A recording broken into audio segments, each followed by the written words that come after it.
The sleeves have a right sleeve and a left sleeve, and you can see this is a right sleeve, it has an R, and the left sleeve has an L. But don't iron over that because it's a friction pen and the ink will disappear, so don't do that. So when I say right sleeve, this is the back and this is the front.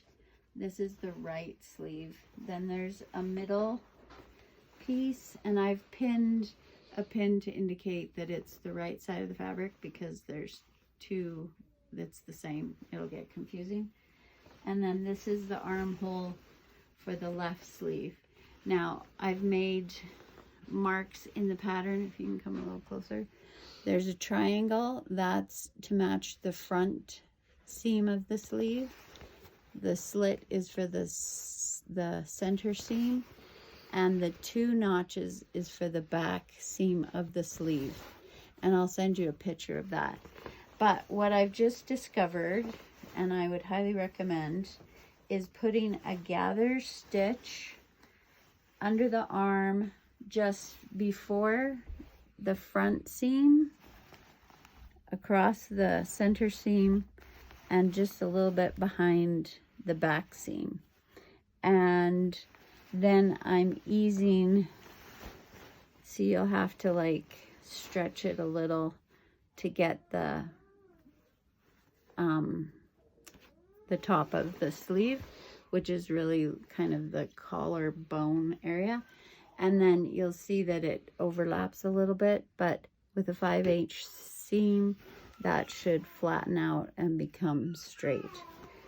And in the back, I'll just pin it well, and then I'm just going to serge the edge. So I'm going to try and, the back is a little more gathered or eased in, but doing the gathering stitch under the arm is really great. Now the back seam is a little more flat, like you don't have that extra little point. So I'm going to pin there, and then I'm going to just stretch it, find the center, and make a pin there. And again here, pin and pin. And oh my gosh, doing that gathering under the arm is going to go way faster than trying. I eased it into the other one, and this will be faster. So I'll do a 5/8 inch seam, and then I will serge it. We're not top stitching this one. And then the top becomes the, actually you have to do the sides first. And on this pattern, there is a slit, and I think on some of them I didn't do it, but should be 21 inches from the top down. There should be a little slit, and I think on this one I didn't. So just measure 22 inches. And on the, I'll send you the instructions. One side you sew it into here.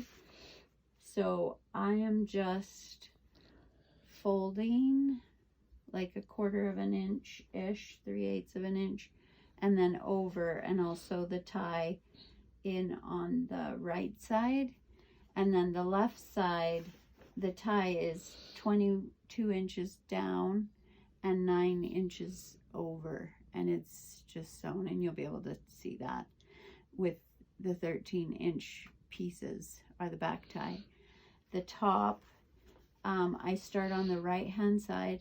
We ironed the twill tape flat, and then we ironed it in half, and then we stitch starting on the right side. This is my right side. So I'll start here with a 17.5 inch tail but I start here at the end of the tail, sew, and then encase the top all the way around, all the way around, and then off. But then there's like a little loop at the top, and you'll see that it was 1.5 inches where I just looped back and just stitched across. I didn't make it pretty because we're in a hurry. So you can see, I don't know if they tie into that loop. They might.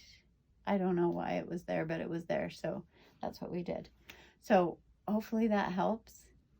Thanks for doing this.